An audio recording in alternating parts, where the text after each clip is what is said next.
Você, meu amado, bem-vindo de volta à nossa escola bíblica. Hoje o nosso encontro semanal e nós vamos falar sobre um personagem nesses conflitos e paralelos. Nós vamos falar sobre a porção dobrada. Pegue a sua Bíblia, pegue o seu caderno de estudos, ore ao Senhor, vem conosco, vamos lá, vamos falar sobre mais um personagem em conflitos e paralelos.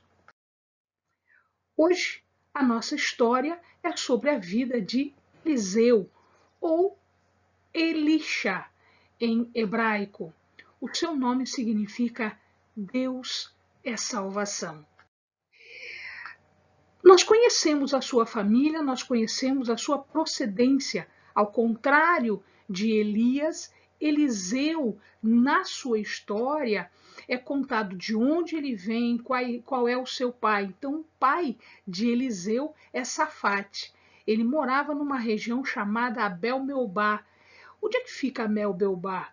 Fica no vale do Rio Jordão, na parte fértil do Rio Jordão.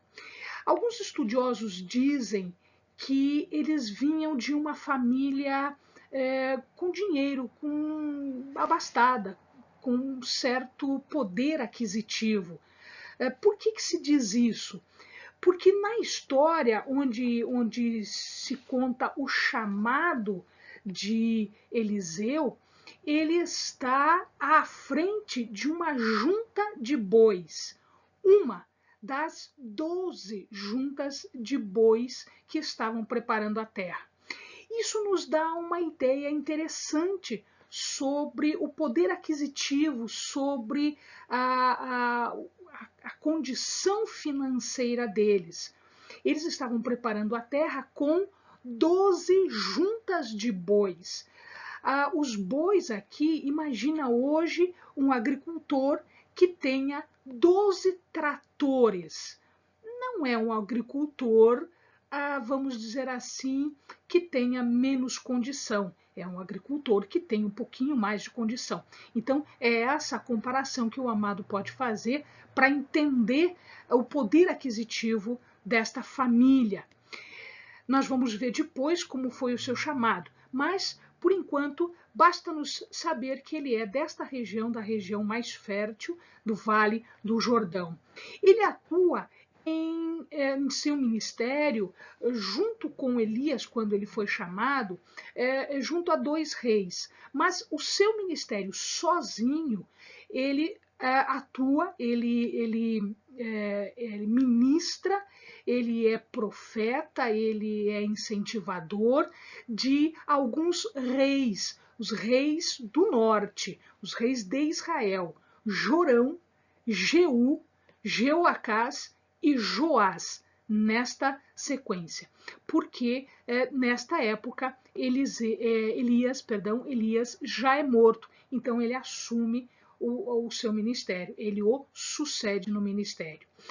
Ele também vai atuar, ele também tem relação com outros reis, como Josafá de Judá, a quem ele tinha um pouco mais de respeito. Ele não tinha muito respeito por Jorão, ele era descendente de Acabe, portanto era um rei mau, era um rei ruim, era um rei idólatra e, portanto, ele não tinha muito respeito a essa autoridade, né? Ele falava o que tinha que falar na cara de Jorão. Depois Jeú, Jeoacás e Joás. Mas ele tinha um pouquinho mais de respeito em relação a Josafá de Judá. Ele também teve relações de profecia, de ministério mesmo, com Ben-Hadad da Síria. Ben-Hadad, nós vamos ver mais para frente, ele procura Eliseu para saber como anda a saúde dele, se ele iria sobreviver ou não. E aí nós vamos ver o resultado desta pergunta, desta consulta que ele fez ao profeta. E ele também tem relações com altos funcionários da Síria, né? Naamã, Hazael. Então nós vamos ver mais para frente que ele era um profeta bastante respeitado na terra, não só por Israel, como também por Judá, como também por outros reinos. Muito bem, como é que foi o chamado de Eliseu? Como eu disse agora há pouco, ele estava lavrando o campo.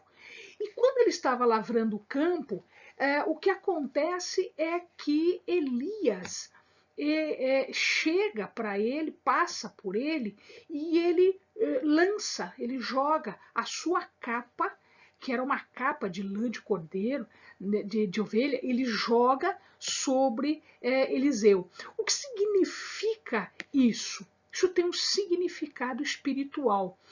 Quando o profeta retira a capa de si e coloca a capa sobre Eliseu, isso quer dizer que a autoridade de Elias estaria sendo colocada sobre Eliseu. E isso efetivamente vai acontecer um pouquinho mais tarde, a gente vai ver daqui a pouco. Tá?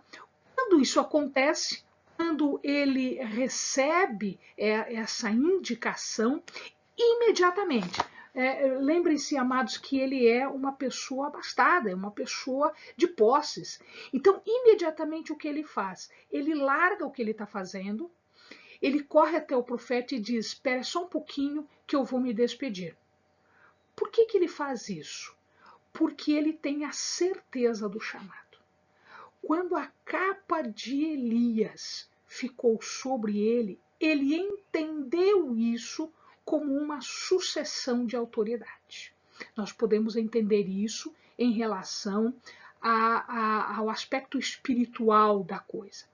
Então ele corre para se despedir das pessoas, da sua família, ele pega os bois com os quais ele estava trabalhando, que era um instrumento de trabalho dele, e ele os oferece. Então, ele os mata e ele os oferece. A madeira, né, da carroça não, mas do material com o qual ele estava trabalhando com os bois, da junta de bois, ele usa para queimar e fazer então a oferta dele, né, o sacrifício, e ele, como a gente sabe, existiam alguns sacrifícios que podiam ser comidos por aquele que dava o sacrifício. Este é um caso. Então ele oferece esses bois, não é em pecado, é em agradecimento, portanto ele poderia comer da carne. Tem uma parte que fica para Deus, para Yahvé, e uma parte que pode ser feita em refeição comunal. Então, o que ele estava fazendo aqui? Ele estava deixando da vida secular dele, da vida do dia a dia, daquele trabalho que ele fazia de agricultor, e agora ele estava iniciando um ministério. Portanto, ele se despede daquela vida, ele dá um fecho para aquela vida em felicidade, em gratidão. Por isso ele oferece os bois. E aí ele vai seguir Elias, e ao final nós vamos ver que ele vai suceder Elias no ministério e também numa escola de profetas que existia. Naquela época existia uma escola de profetas, e nesta época aqui, quem estava à frente da escola de profetas era Elias, e Eliseu o sucede tanto no ministério quanto na escola de profetas. A história toda de Elias, o amado vai encontrar desde 1 Reis 19:19, que é essa história que eu estou contando aqui do chamado, e ele vai até 2 Reis 13:21. Intermeado, existem outras passagens que falam dos reis de Israel, mas tudo que se refere à vida de Eliseu está neste intervalo entre 1 Reis 19:19 e 2 Reis 13:21. Na sequência, já em 2 Reis 2:1-18, nós temos uma questão super importante, que é a sucessão propriamente dita. Então, em 2 Reis, nós vamos encontrar agora Elias, que já está terminando o seu ministério, né? Ele está no fim do seu ministério, ele já fez o que tinha que ser feito em relação às questões que Deus determinou para ele fazer, e aí ele vai para um futuro que ele já sabia o que era e os profetas todos já sabiam o que era. Ou seja, nesse momento Elias iria ser tomado por Deus, ele iria, né, para junto de Deus. Nós não temos a menor ideia de como isso é, de como isso acontece. Nós sabemos a história que a Bíblia nos conta, né? Então, quando Eliseu percebe isso e os outros profetas sabem disso, Elias diz para que todos fiquem porque ele precisa ir para tal e tal lugar. E Eliseu não larga do profeta. Amado, Eliseu sabia que ele iria suceder Elias e ele queria esta bênção. E por mais que o profeta dissesse, fique aqui, fique aqui, fique aqui, ele disse, não, eu vou junto com você. Eu vou junto com você porque eu quero participar disso. Eu quero estar com você. Eu quero aprender. Eu quero ter vivência santa. Eu quero ter uma vivência, uma experiência com Deus. E Elias tinha essa experiência. Eliseu só podia correr atrás de Elias, porque ele queria para ele este tipo de experiência, este tipo de comunhão com Deus. E é por isso que ele vai atrás. Então Eliseu segue Elias. Elias vai de Gilgal, onde ele estava, até Betel e manda ficarem ali. Ele não fica. E daí ele diz, bom, eu vou subir para Jericó, Deus me manda subir para Jericó. E ele está indo a caminho de Jericó. E Eliseu não deixa o profeta. Ele vai conversando com Elias e num determinado momento ele diz assim, eu quero que você me conceda algo, eu quero que você me conceda porção dobrada. O que é essa porção dobrada? A porção dobrada significa a herança de alguém e neste caso, como ela é dobrada, significa a porção do herdeiro primogênito. Nós não sabemos absolutamente nada da vida de Elias, a não ser aquilo que a Bíblia nos conta, né? Então, ele não tinha filhos? Provavelmente não. Eventualmente, Eliseu agora seria o seu primogênito em relação ao aspecto espiritual. E ele pede essa porção dobrada. Elias, ele diz o seguinte, veja como é enigmático isso. Ele diz assim, se você vir, se você enxergar eu ser tomado, porque Elias sabia o que ia acontecer, então que seja assim. Mas eu não posso te garantir isso. E efetivamente Elias não podia garantir. Por que Elias não podia garantir? Porque isso não era algo humano, isto é algo divino, ou seja, esta porção dobrada do ministério só poderia ser concedido por Deus. E Eliseu agora fica muito mais apegado a Elias, porque ele vislumbra uma possibilidade de receber uma porção dobrada, uma porção a mais da herança de Elias. E efetivamente, você veja, eles estão indo para Jericó, eles precisam passar pelo Rio Jordão. Então, Elias pega a capa dele e toca as águas com a capa, as águas se abrem e eles passam a pé enxuto. Um pouquinho mais para frente, eles conversando ainda, eles enxergam uma carruagem de fogo com cavalos de fogo e de repente um redemoinho imenso faz com que Elias suba aos céus. E Eliseu enxerga isso, Eliseu vê isso. E nesse redemoinho, quando Elias é tomado por Deus, com esta carruagem de fogo, com esses cavalos de fogo, né, ele deixa cair a capa. Ele deixa cair a capa. Imediatamente, o que é que Eliseu faz? Ele toma a capa, porque a capa, nós já sabemos, é o sinal de autoridade. E esta capa já havia sido colocada sobre ele. Portanto, agora, neste momento, ele assume, agora sim, ele assume a autoridade de Elias, porque Elias foi tomado. E ele, portanto, vivenciando aquela experiência, ele percebe que o espírito do profeta está sobre ele. Isto é, Eliseu se torna agora um profeta qualificado, ungido pelo Senhor. Esta unção do profeta, ele não foi ungido com óleo, né, ele não foi ungido de outra forma. A unção dele foi desta maneira, porque assim o Senhor o quis. Né? Elias já havia recebido esta ordem de ungir Eliseu como seu sucessor. E assim acontece neste momento aqui. Tanto isto é verdade que na volta ele toca as águas de novo com o manto e as águas se abrem, ele passa pé enxuto, e quando ele chega junto dos outros profetas que não foram atrás, sabe o que acontece? Eles percebem a unção do profeta sobre ele. Então, ele já está investido desta unção do profeta.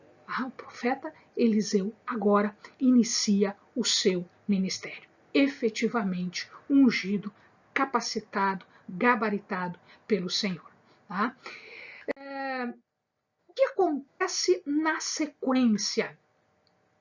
Nós vamos ver uma sequência, uma dúzia, um pouco menos, pelo menos umas 11 situações em que nós percebemos ações já como profeta.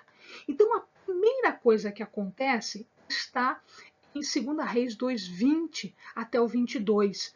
Ele vai até a cidade e as pessoas bendizem a cidade. Essa cidade é maravilhosa, essa cidade é ótima, aqui nós estamos bem, etc, etc. A única coisa que não seria tão perfeita é que as águas desta cidade são más. São más. A Bíblia fala em água má. Água má, amados, está faltando o Espírito aqui. Está faltando uma bênção do Senhor aqui. Água que não é boa. Uma água que não é boa não serve para nada, não serve para beber, não serve para produzir, não serve para nada. Tanto isto é verdade que no versículo ali eles dizem que a terra é estéril. Ou seja, se eu não tenho a bênção, se eu não tenho água de espírito, de bênção, eu não tenho frutos. O que é que Eliseu faz? Primeira situação dele, ele pede sal e ele coloca sal na água e as águas se curam, diz a palavra. Então esta é a primeira função dele, curar esta esterilidade da terra, curar esta água que é má. Uma água que não presta não nos serve. Então é preciso que Deus esteja presente, que o Espírito esteja presente. Uma outra situação, logo em seguida, quando Israel entra em conflito com Moabe, é que a terra estava seca, não chovia, não havia águas para o povo beber, para o povo tomar. Amados, aquela região é uma região em que quase sempre eles estão passando alguma dificuldade, seja com falta de água, com falta de chuva, com falta de comida, enfim. Estas circunstâncias já são comuns ao povo. O povo já está habituado a menos água, a menos comida. Então, o que acontece aqui é que isso estava se prolongando um pouco mais. E eles estavam em guerra. Então havia uma necessidade de água, havia uma necessidade de inclusive comida, porque a água vai agora significar em produção. O rei agora pede para que Eliseu interceda. Agora veja aqui uma coisa. Neste episódio, se o amado for ler em 2 Reis, do 3:13 até o 20, né, um pouquinho antes também ele conta o contexto, o que estava acontecendo. O rei Jorão, que era o rei de Israel naquela época, filho de Acabe, Acabe era uma péssima pessoa, o pior rei que Israel já teve, idólatra. Lembre-se que Acabe era casado com Jezabel. Então, nós tínhamos uma situação muito difícil em termos de idolatria aqui dentro. E Jorão, ele se junta com Josafá, que era rei de Judá. E Josafá é um pouquinho melhor do que Jorão. Então os dois se juntam para fazer guerra contra Moabe. E eles estão sem água. Isso é uma dificuldade imensa. Guerra já é difícil, sem água, pior ainda. E aí Eliseu é chamado para interceder, exatamente para a água, enfim, para interceder junto ao Senhor, para que eles sejam abençoados. Eliseu fala tudo que ele tem que falar para Jorão. Ele fala exatamente aquilo que Jorão é, ou seja, uma pessoa má, uma pessoa idólatra, que não merecia isso. Entretanto, ele fala, mas por respeito a Josafá, eu vou consultar o Senhor. E ele faz essa consulta ao Senhor. Então, ele vai, na verdade, consultar a Deus. E aqui a gente vê que essa consulta é quase que uma intercessão em relação a Deus por águas. E aí Deus revela para Eliseu que não só Deus daria água, veja, não chuva, ele não falou chuva, ele disse água. E também que eles iriam vencer a Moabe. O que aconteceu aqui? Milagrosamente, de uma forma sobrenatural, como são as ações de Deus, Deus faz, olha que coisa interessante, brotar água. Veja, não choveu, mas a água começou a encher os rios e começou a encher a terra, de tal maneira que se imaginava, não, choveu em algum lugar, choveu na cabeceira do rio, né? Que quando às vezes não chove onde nós estamos, mas chove na cabeceira, a água vem descendo até onde nós estamos. Então, não se sabe porque a Bíblia não diz o que acontece. Eu prefiro imaginar que foi de maneira sobrenatural. Foi pelo poder de Deus que estas águas brotaram. Brotaram, pura e simplesmente brotaram sem um pingo de água, de chuva, perdão, sem um pingo de chuva. E aí o que acontece? Quando os moabitas viram que os rios e as águas começaram a descer, eles perceberam que as águas estavam vindo vermelhas. E eles imaginaram, o povo está se matando entre si, vamos bater neles porque nós ganhamos isso. E eles se levantaram e assim que brilhou o sol, eles correram para o arraial de Israel. E quando eles chegavam lá, o povo já estava preparado e eles mataram então os moabitas e correram atrás dos que fugiam, correram atrás e venceram a guerra. Tá? Então, por intercessão de Elias. Uma outra situação, já na sequência, no capítulo 4, nós ainda estamos em 2 Reis, No capítulo 4, acontece uma das passagens mais maravilhosas que nós temos. Provavelmente o amado já assistiu vários cultos ouvindo sermões, ouvindo pregações a respeito desta passagem. Eventualmente o amado já pregou sobre esta passagem. Então o que acontece aqui? Ele vai de 2 Reis do 4, do 1 ao 7. Era uma viúva, ela havia ficado viúva recentemente, com os filhos, etc. E o marido deixou dívidas. Ele morre com dívidas. E aí o que acontece? Ela não tinha valores, ela não tinha dinheiro para pagar estas dívidas. Então a palavra diz que ela busca o profeta. Imagina, amados, o profeta aqui é uma pessoa conhecida, uma pessoa que as outras pessoas, a comunidade, quando estavam em dificuldades, elas buscavam o profeta para que ele pudesse ajudar nas suas dificuldades. E aí ela chega com essa dificuldade.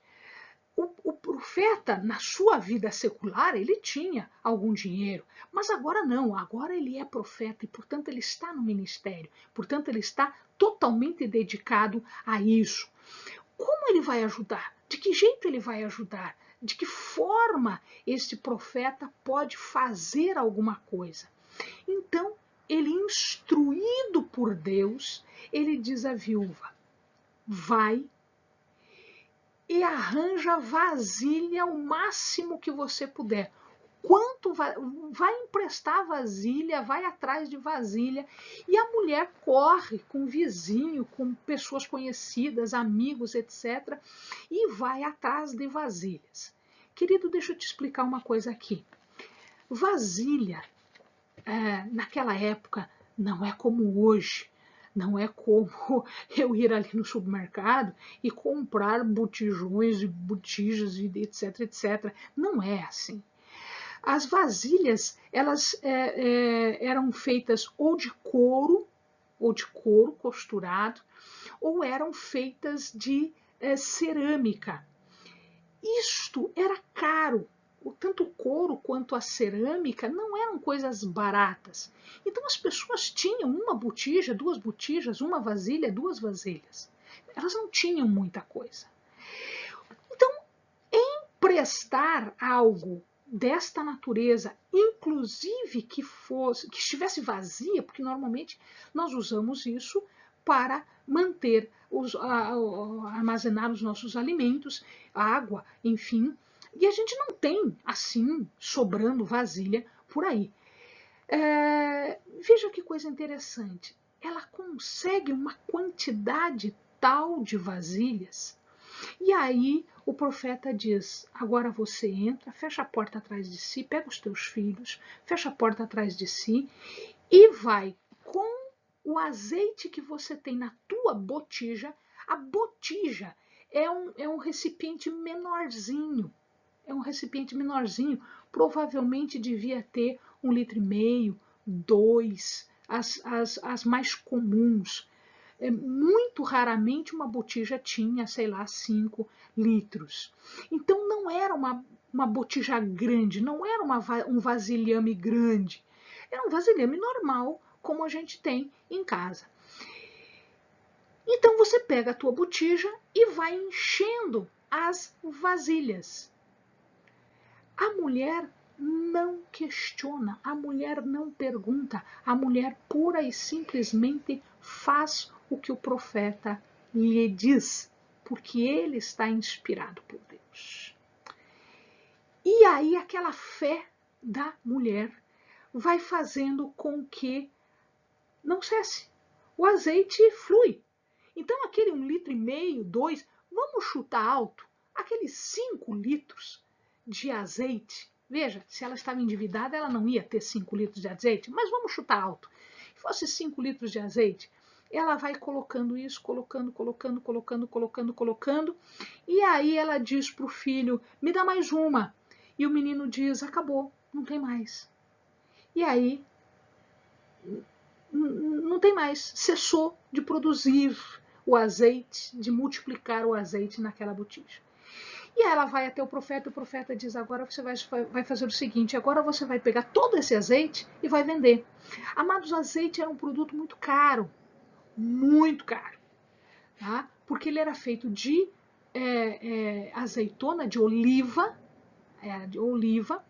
Se você for no mercado hoje, veja o preço do azeite de soja, o azeite de milho, azeite, né, os vários tipos de azeite que existem, e veja o preço de oliva. Você vai ver que é muito mais caro.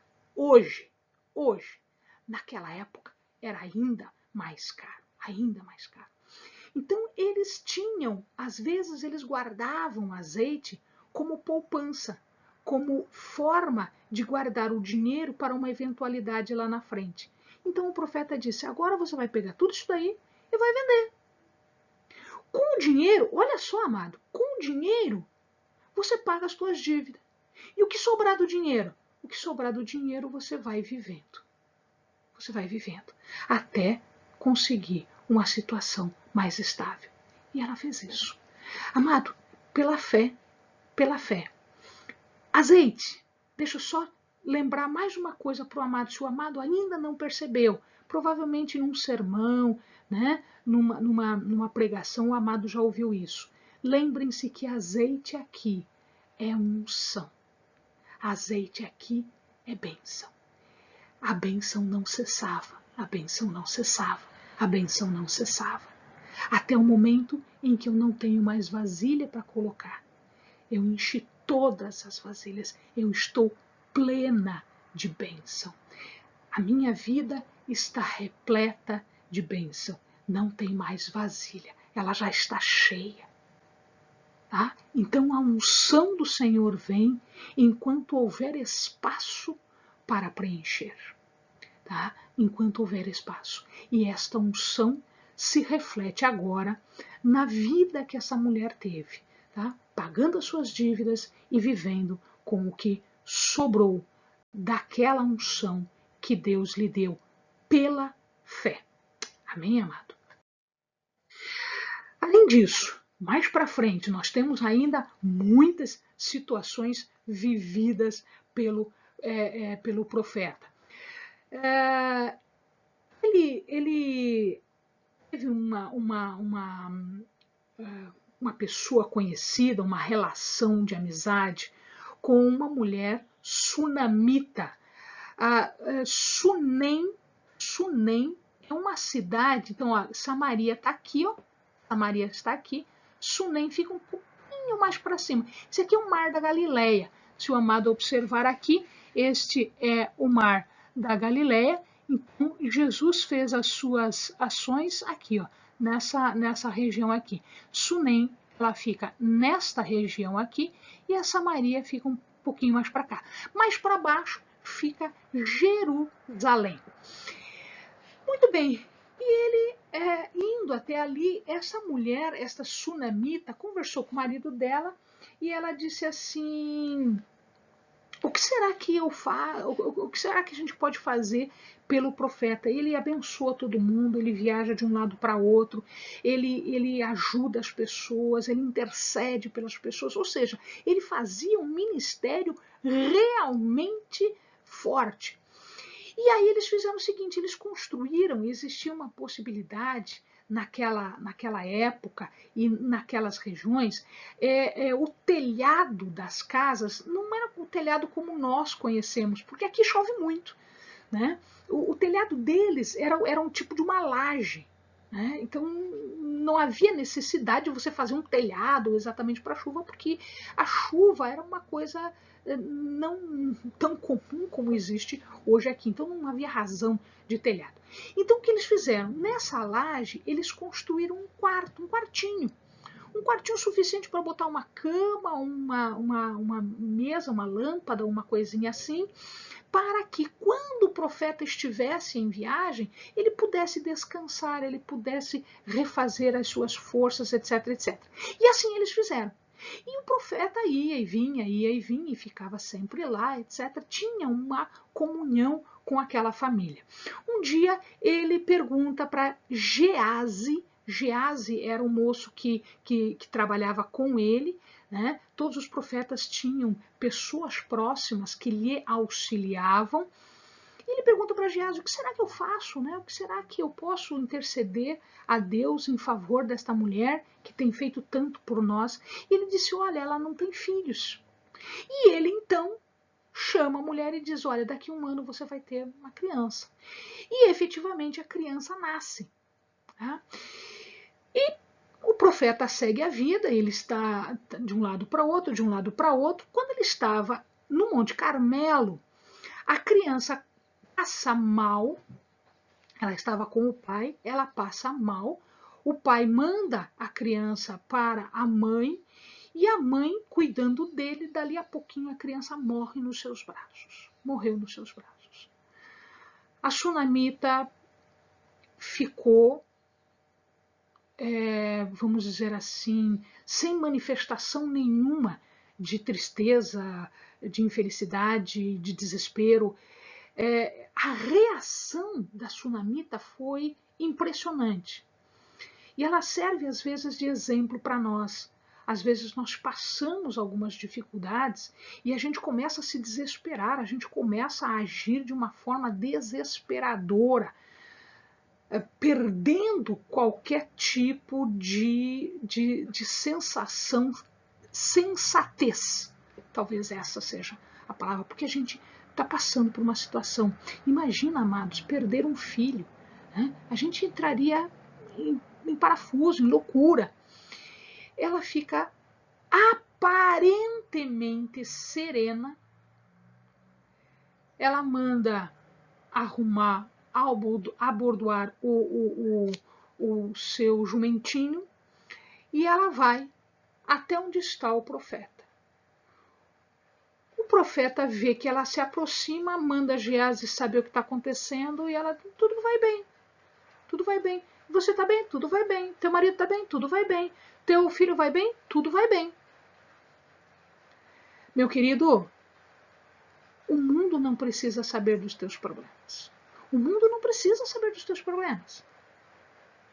Não, Eleni, lógico que não. Você não precisa ir no Face, nas mídias, no WhatsApp, sei lá onde, no YouTube. Você não precisa falar dos teus problemas para o mundo.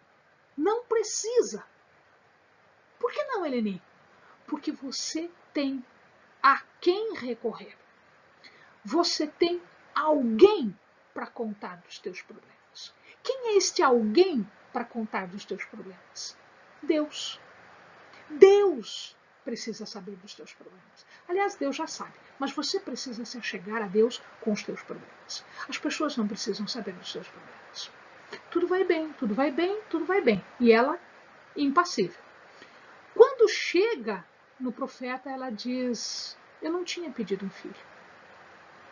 Agora eu o perdi. O profeta fica arrasado. O profeta fica arrasado.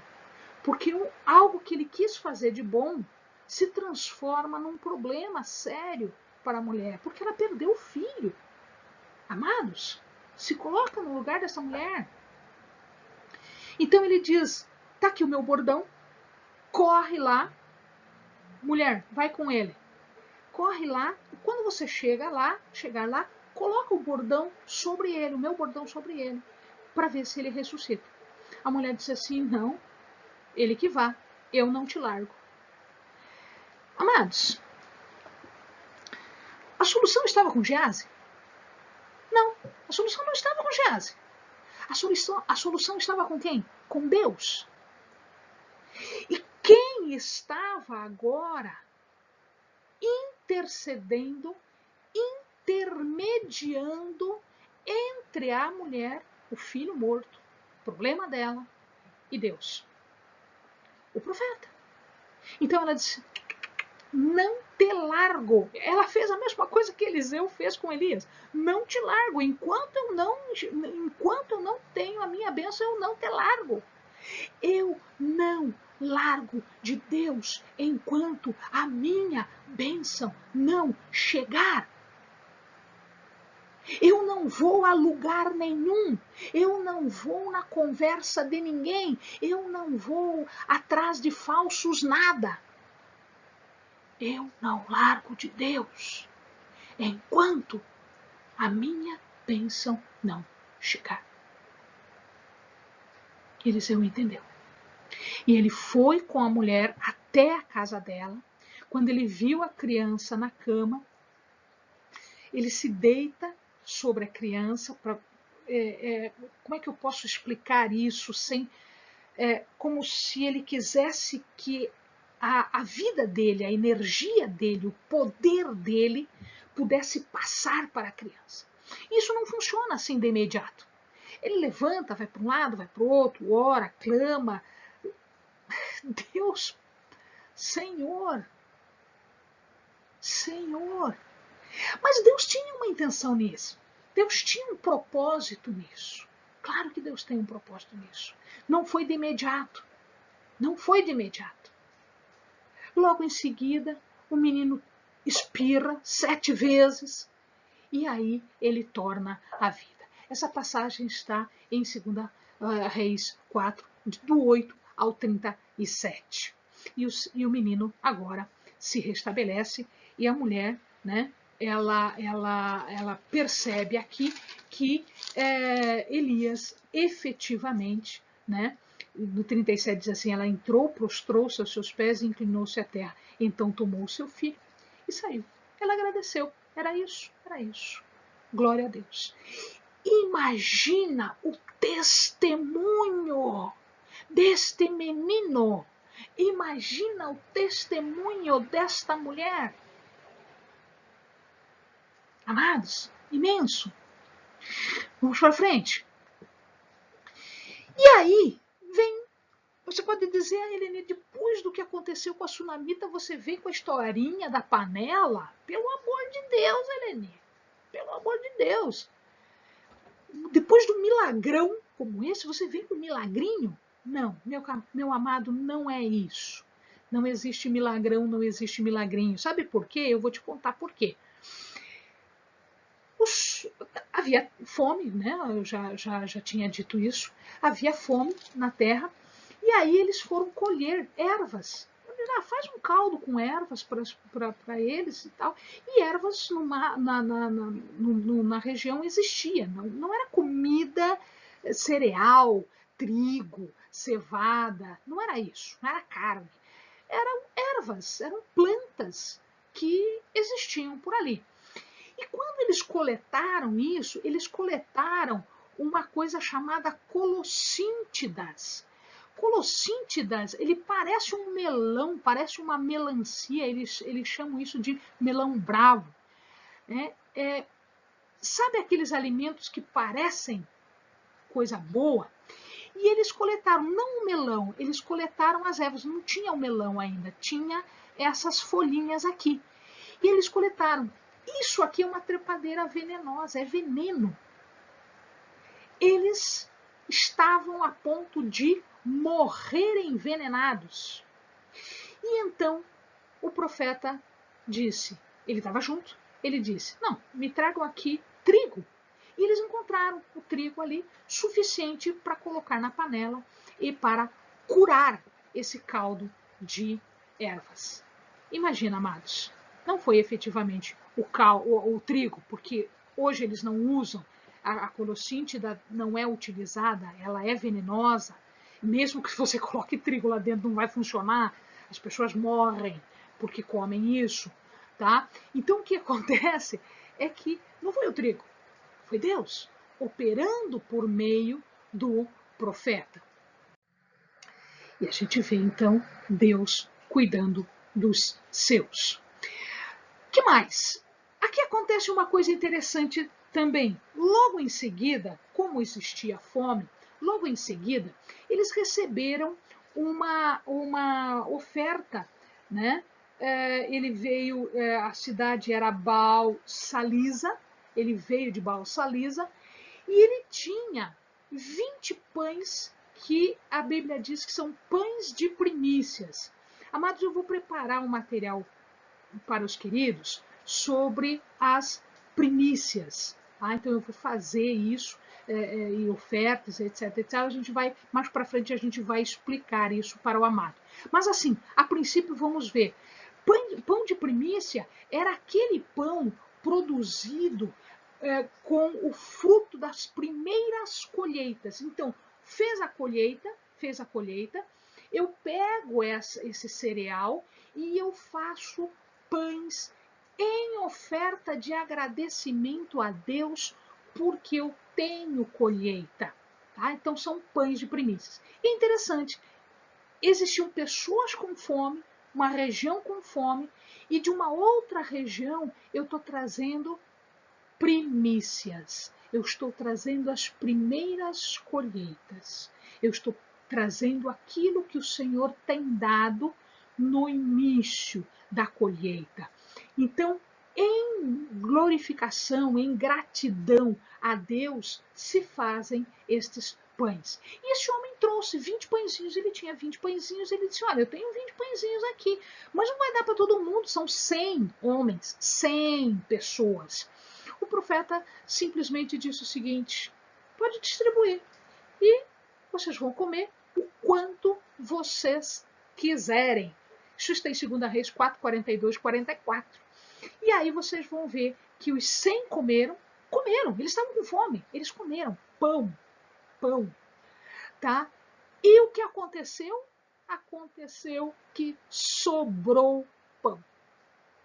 Esta história você já conhece, nós temos um outro profeta superior a todos os profetas que já tinham vindo, superior a tudo que você imagine, superior a sacerdote, superior a Moisés, superior a Abraão, superior a Melquisedeque, superior a Elias, Eliseu, superior, que também fez a multiplicação. Mas aqui, Deus permite que se multiplique porque ele está compartilhando a bênção das primícias, compartilhando aquilo que é primeira colheita. Tá?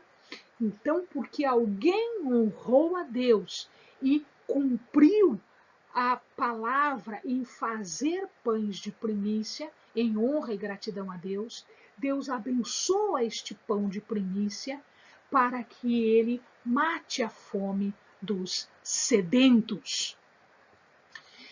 E aí vem um outro milagre que você pode dizer, mas esse é um milagre pequenininho. Né? Amado, não existe milagre pequeno, existe milagre necessário. Era necessário naquele momento. As pessoas então estavam construindo, os profetas estavam construindo, e veja uma coisa interessante.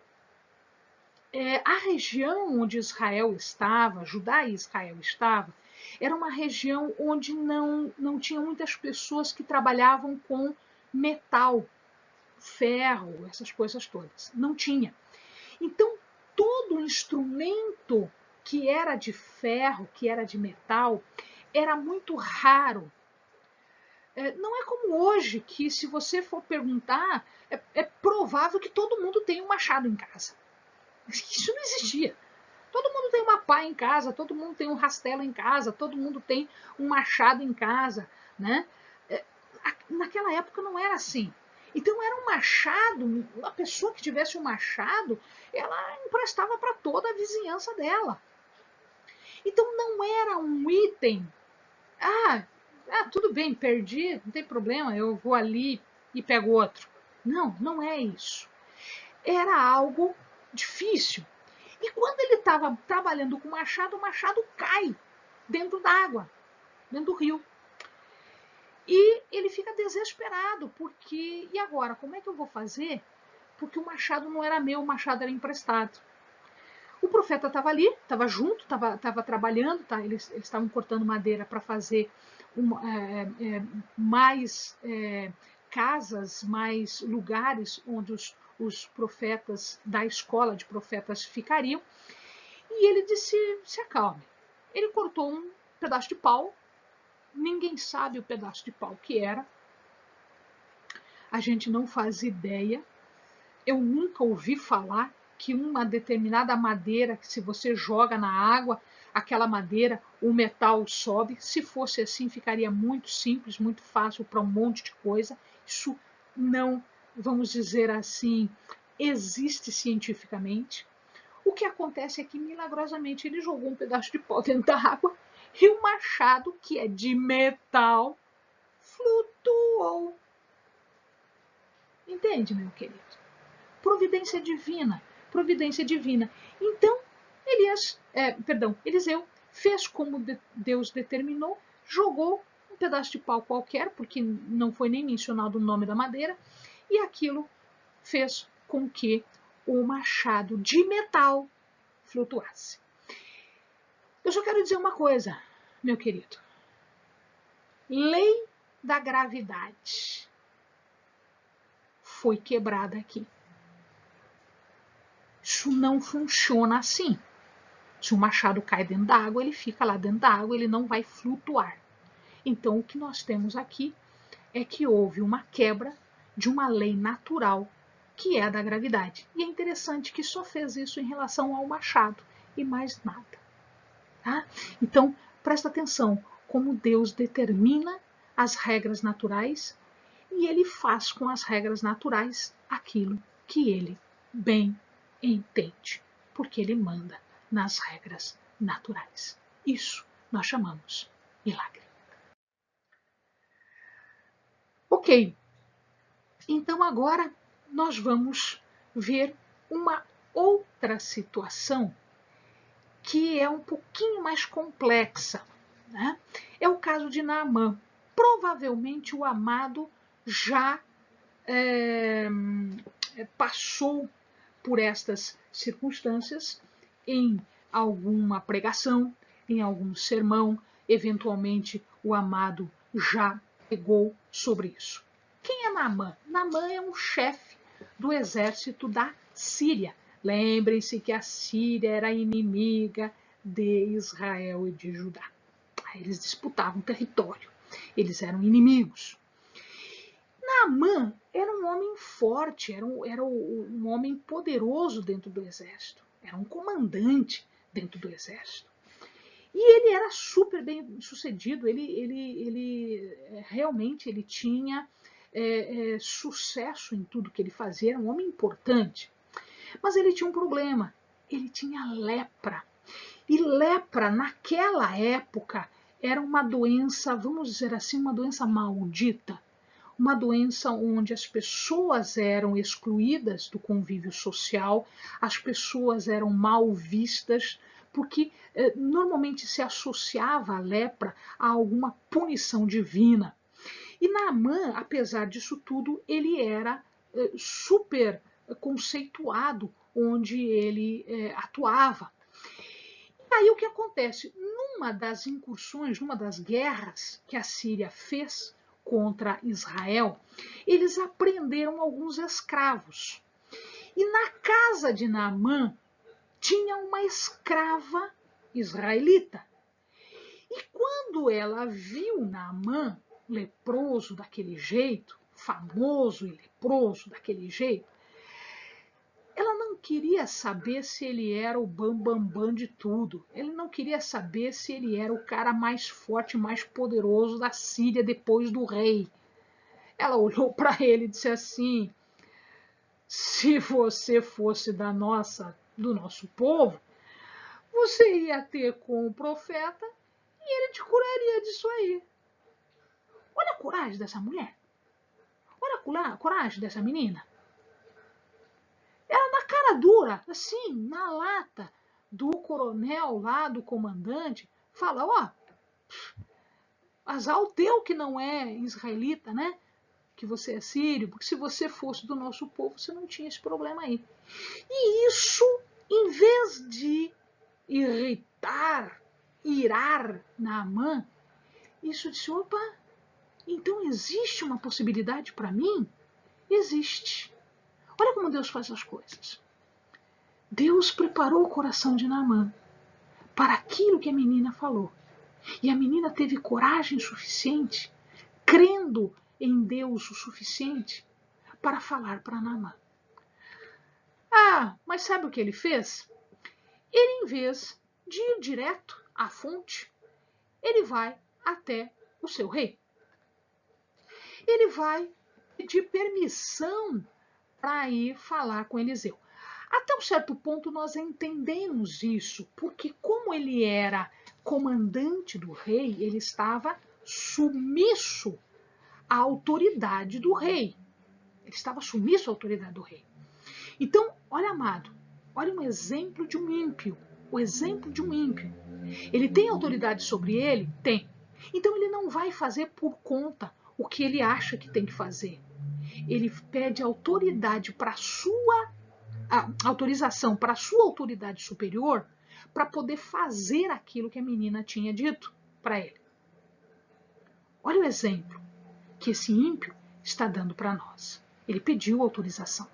Só que o rei, em vez de dar autorização, sabe o que ele fez? Ele escreveu uma carta para Jorão.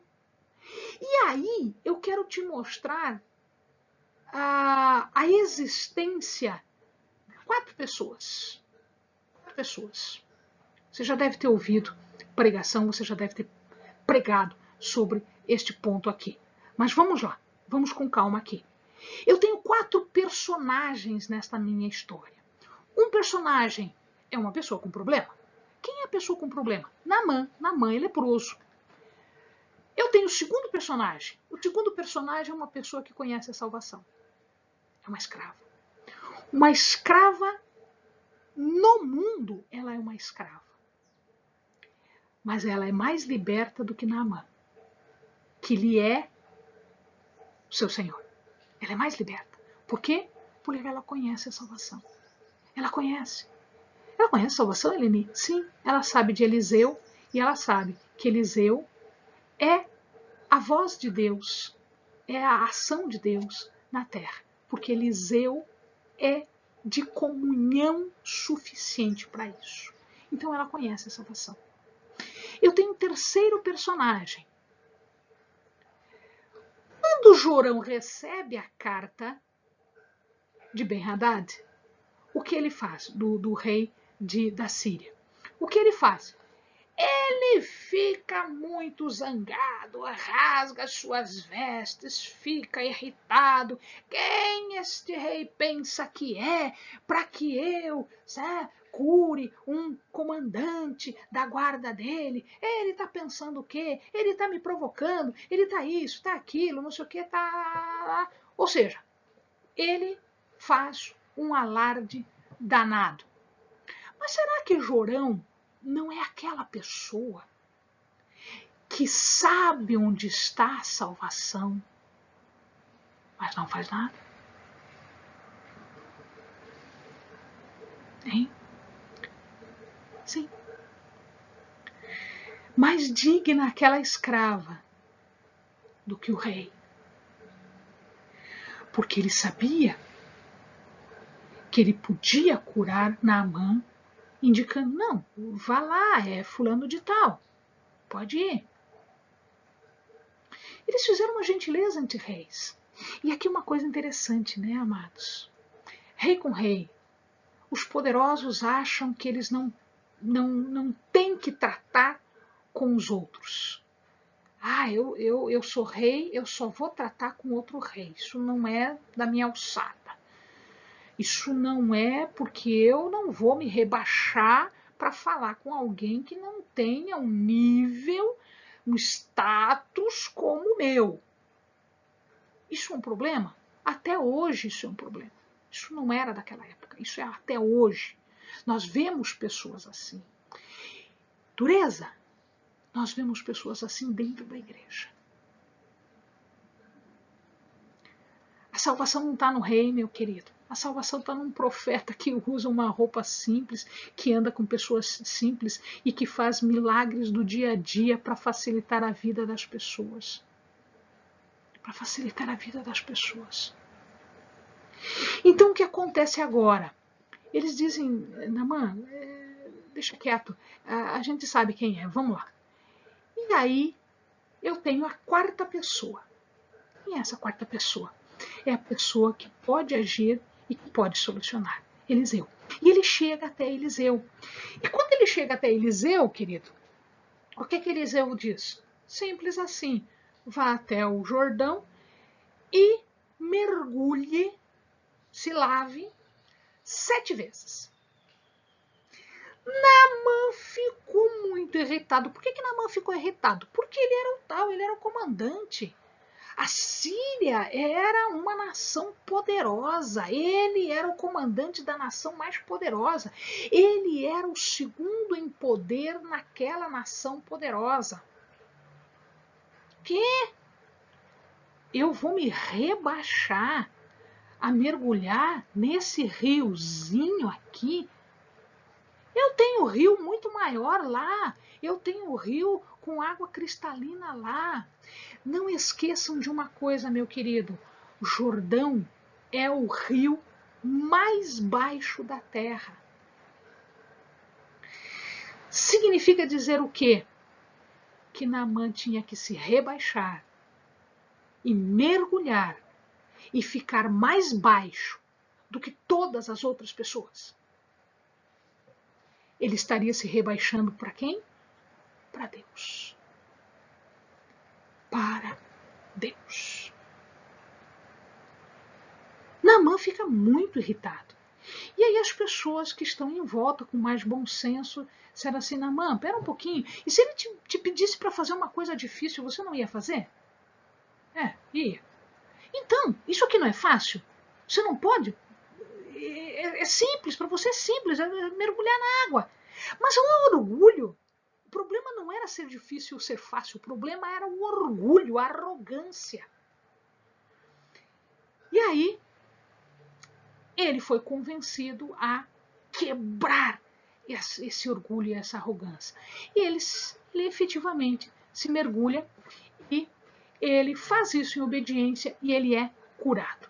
Agora vejam que tem mais uma lição nessa história aqui. Naamã tinha prometido de tudo para Eliseu. E Eliseu disse, eu não quero nada de você. Eu não quero nada de você. Eu estou fazendo o meu ministério. Eu estou fazendo aquilo que Deus me determina a fazer. E se Deus quer te ajudar, que assim seja. E aí sabe o que acontece, meu querido? Ele é despedido. E Gease, cresceu o olho de Gease. Ele sai correndo atrás de Naamã, deixa Naamã pegar uma distância, sai correndo atrás de Naamã e pede dinheiro, pede bens, pede presente, e inventa uma mentira para ganhar alguma coisa disso, levar vantagem de algo que Deus havia feito graciosamente. Quando ele volta, Eliseu já avisado do caso, ele diz, olha aqui, por que você fez isso? A tua punição é esta. Você ficará com a lepra de Naamã. Você vai pegar a lepra de Naamã. Ela vai passar para você, porque você pegou os bens de Naamã. E assim aconteceu. E Gease ficou leproso. Tá? Esse é o capítulo 5 de 2 Reis. Amados, algo mais aconteceu? Sim, algo mais aconteceu. O rei da Síria fazia planos e só os seus generais, os seus comandantes, o seu povo de confiança sabia dos planos do rei da Síria. Só que Deus, preservando Israel, contava para Eliseu, revelava para Eliseu os planos, as armadilhas que o rei da Síria fazia para Israel. Eliseu falava para o rei, olha, não faça isso, não faça aquilo, não vá a tal lugar, não se deixe levar por isso, por aquilo. E ele sempre se livrava. Então o que acontece agora é que Eliseu foi perseguido pelo rei da Síria. O rei da Síria ficou sabendo que Eliseu contava isso para o rei. E então ele manda soldados para tomar Eliseu, para matar Eliseu, porque se ele matasse Eliseu, o rei não saberia dos seus planos secretos e ele venceria Israel. E aí o que acontece é que eles cercaram Eliseu e o seu pessoal todo com medo, todo desesperado, etc. e tal, porque aquele monte de soldados ali à volta para matar Eliseu, para tomar Eliseu. E aí Eliseu diz o seguinte, 2 Reis 6:16.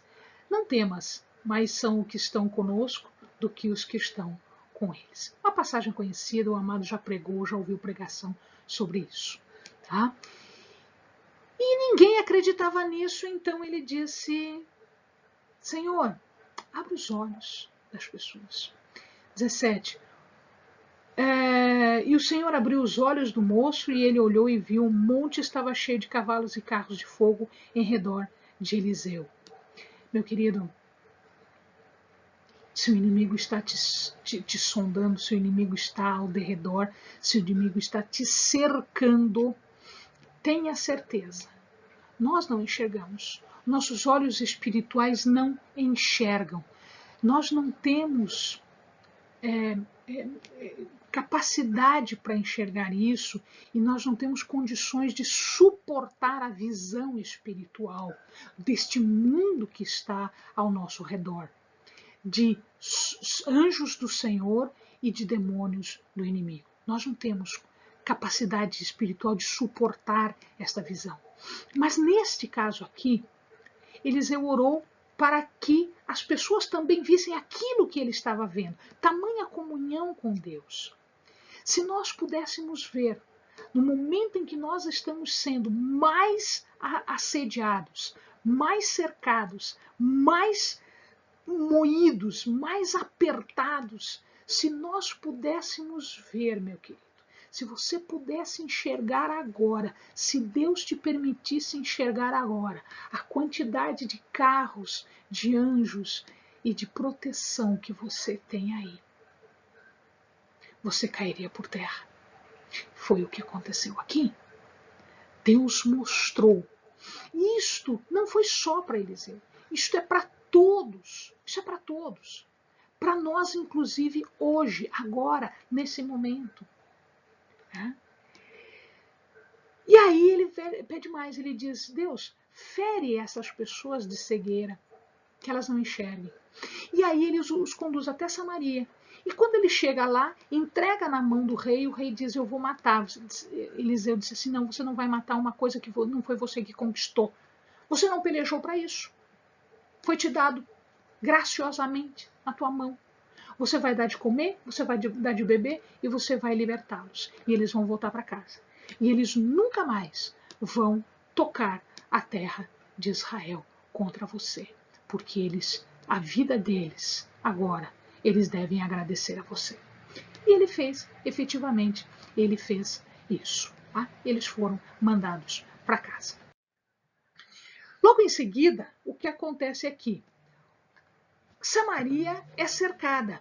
A Síria bate em Samaria e cerca a Síria. Cerca Samaria. E aí o que acontece é que as pessoas que já estavam com fome ficam ainda mais com fome porque elas não podem sair para buscar comida. Elas estão presas na cidade.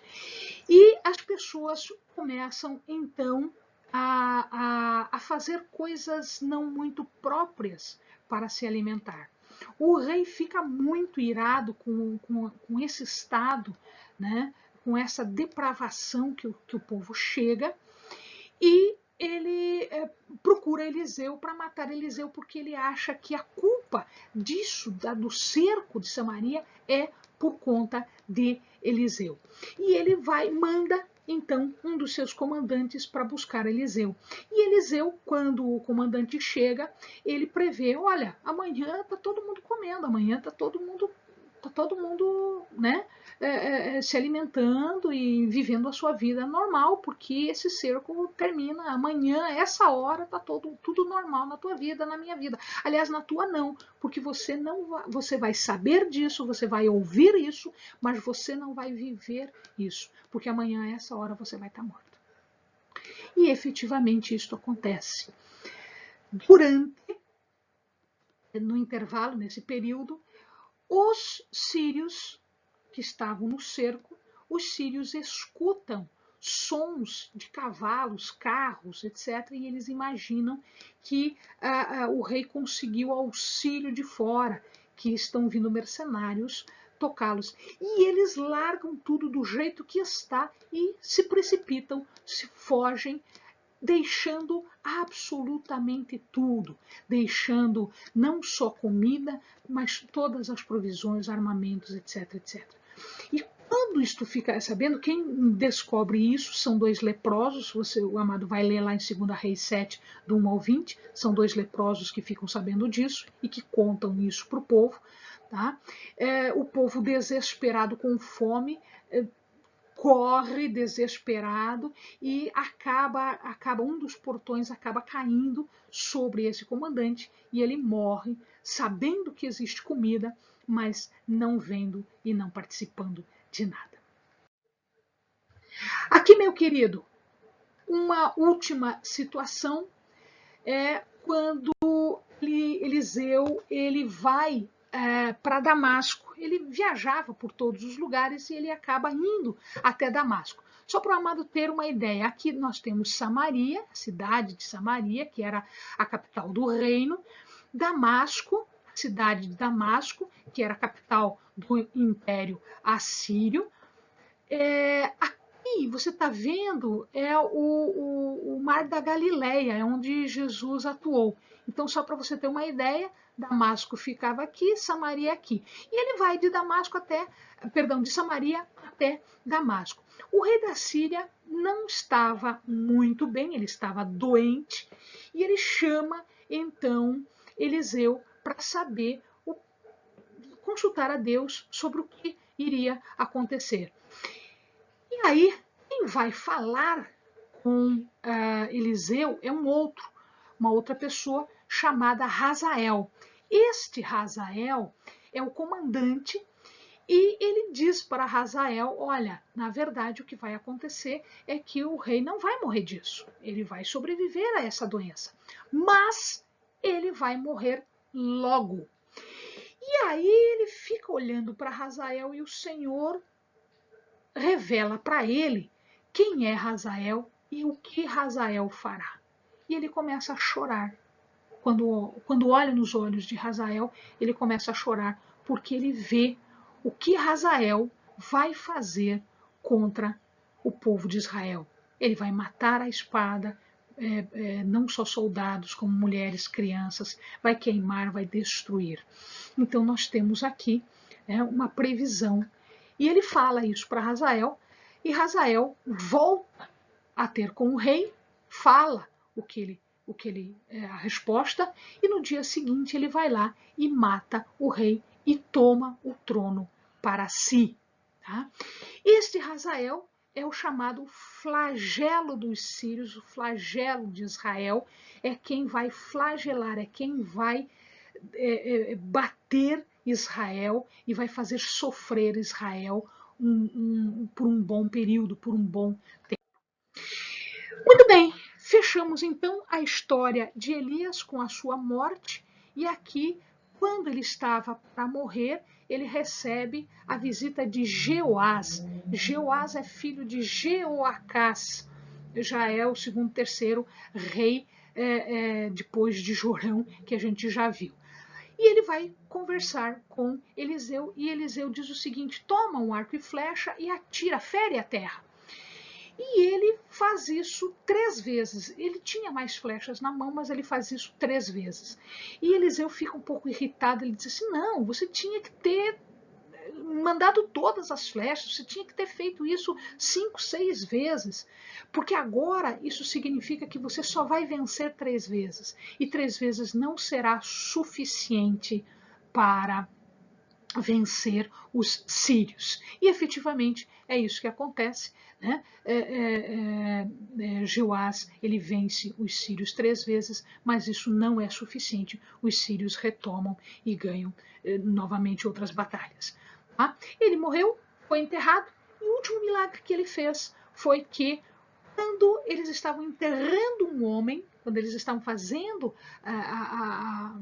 o sepultamento de um homem, os sírios invadem e eles, com medo, eles largam o morto e o morto cai na sepultura de Eliseu, batendo nos ossos. Quando bate nos ossos, esse homem ressuscita. Tá? Então nós vamos ver aqui que até depois da morte, tá, havia poder divino nele. Ele estava investido de uma autoridade divina. Amém, amados? Eu espero que o Senhor fale profundamente ao seu coração. Foram inúmeras lições, inúmeros exemplos que o amado terá aí com o tempo. Volte de novo, leia as passagens, porque Eliseu é bastante profundo. Amém, queridos? Bons estudos. Fica com Deus. Até a próxima.